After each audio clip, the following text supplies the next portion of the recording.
My name's Lucy Newsome. I'm a teacher at Millicent North School. I reviewed the Year 5 unit, which is called Factors That Shape the Human and Environmental Characteristics of Places.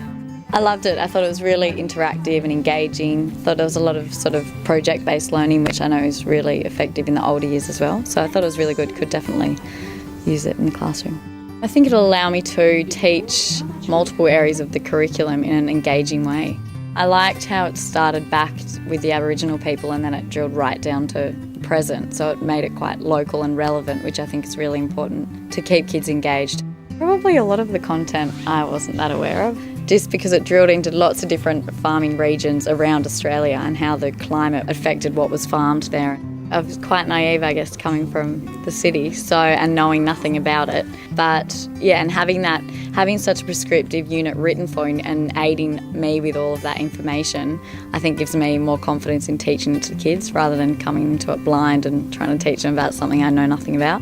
I really like the conceptual mapping, so they give you a lot of black line masters and sheets to use that aren't just worksheets, but they're sort of mapping tools, so you give the kids the information and the data and they interpret it the way they choose to, which I really like, that sort of letting the students have control over their learning. It was a lot of group work and presentations, allowing the kids to choose again how they presented something, so whether they did a PowerPoint or a poster, or just giving them that choice, which I think, the older kids just really, really like. And that's the other thing, rather than just the lesson notes, there was lots of links and websites and other places that we were directed to, so you can pick and choose what you use and you don't have to spend time searching the internet to find things.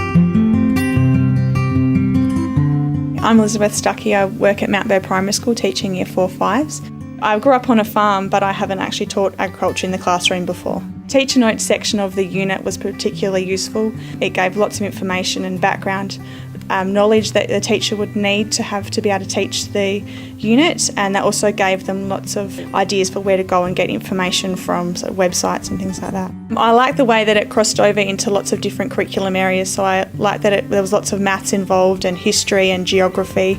Also had some Aboriginal perspectives and sustainability as well. One of the main challenges with the Australian curriculum is trying to incorporate all the different subject areas, which is why a unit like this is great, because it does that for you. Lots of our children, although they come from a rural area, aren't actually from a farm, so this provides great information for them and hands-on activities that allows them to get this information. I think it works really well with our garden to kitchen program and the area that we live in. The children are involved in growing their vegetables and fruits, and so it gives them hands-on experience of how we go about that and what farmers might experience, and the seasons and weather and things like that affect the growing of vegetables. So with this unit, we're taking their learning and looking at it on a much larger scale.